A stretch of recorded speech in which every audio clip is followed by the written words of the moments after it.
This is my Singer Fashion Mate 252 sewing machine, and today I'm going to show you how to hem some jeans on it. We're going to start with powering it up. So this is where you plug it in, and then the other end goes into the wall. And when we look at the sewing machine, the same attachment goes down to the foot pedal. There's our foot pedal. And you can do that barefoot or with shoes on, however you want. There was a specific request to see this foot pedal used barefoot. It's not anything different or wild from any other foot pedal. To turn the machine on, there is a button right over the light, and that actually powers not just the light, but the whole machine. You're going to want, for a hem on jeans, a denim needle. And you turn this screw towards you and take out the old needle.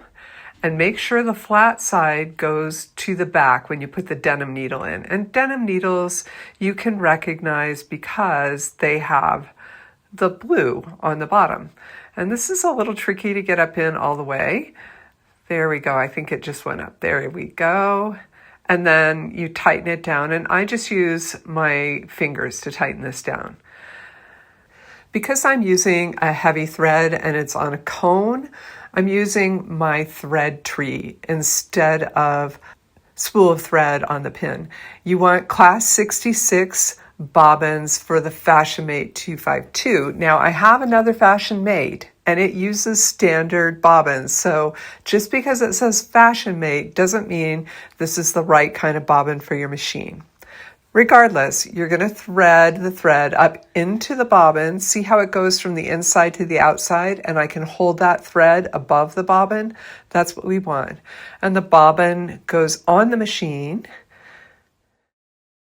Oops, got a little tangled there. And then I can slide the whole bobbin to the right. Wait, first you need to release the motor. So we're going to hold the outside of that and turn it to the left to release that. And then I hit the gas pedal and see what happens to the bobbin. So I'm just hitting the gas pedal like I normally would on any sewing machine. And the bobbin winds up here. And we can let that go about halfway and snip it off. And that's enough for this demo here. This is really thick thread. And then we of course want to tighten that hand wheel back up by holding it and turning it to the right. So you hold the outside, you turn the inside.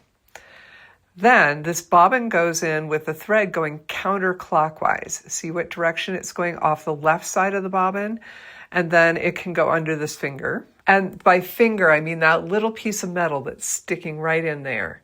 Yeah. That's it right there. I leave this open now while I go and I thread the top of the machine. If I had a spool of thread, here, let me pop one on for a second, instead of the thread tree, it would just go straight from that spool pin to this first hook, and then it goes around the tension plate. And did you see how I held the top thread? That's important for seating that thread into the tension plate. And then both threads go underneath that hook, and then we're going to go through the little hole at the top of the take-up lever. And you have to do this one manually on these older machines, so there's not a nice hook you can slide into. But here, you slide into that guide, and then the last guide right above the needle. And this needle, yes, don't miss those two guides. They're easy to miss. This needle threads from the front to the back. And I get my hand in the way here, so we're just going to jump to when it's done. And you want to take that thread, once you've got it threaded through there, and put it underneath the presser foot. Then I hold on to that top thread, and I'm back in the long shot so you can see that I'm hand cranking it. This is not the foot pedal, but I'm cranking it towards me. Never backwards, always forwards.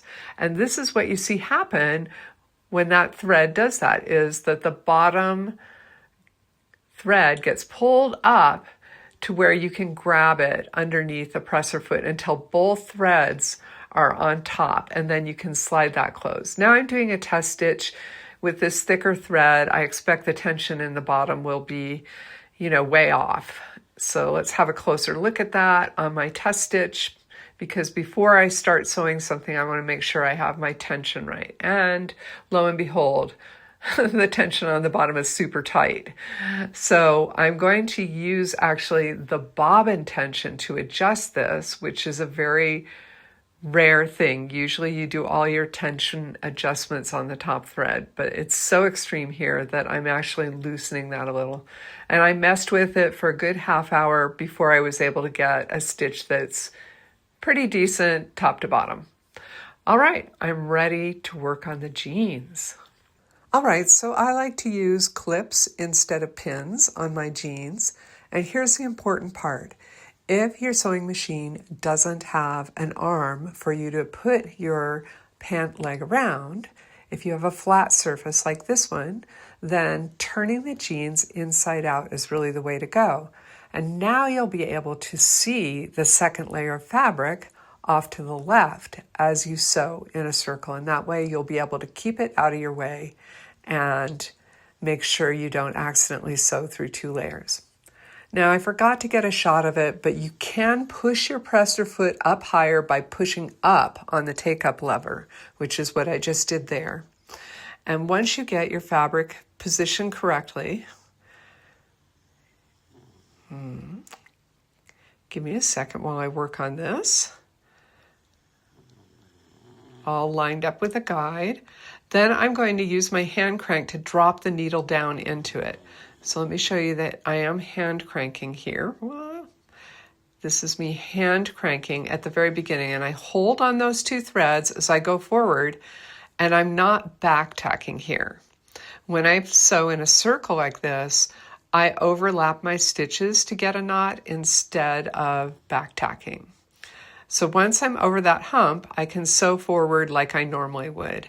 And the rest of this is sew exactly like you normally would do, that I'm running it in fast motion. Actually, let me stop here because we just came to the other thick area, and you can see the machine has trouble advancing forward over that. So what I'm going to do is I'm going to take a little wedge. It can be anything. I'm using a few pieces of folded up paper, and I'm going to make the back of the presser foot higher than the front. And when I get everything smoothed out again, I'll use the hand crank. I'm not using the foot pedal. I'm using the hand crank to advance it 1 stitch at a time through that thick area. And then once I'm over the hump, I can return to the foot pedal and to the normal mechanized sewing. And we can do the rest of the hem. And when I get to where I started, I just overlap.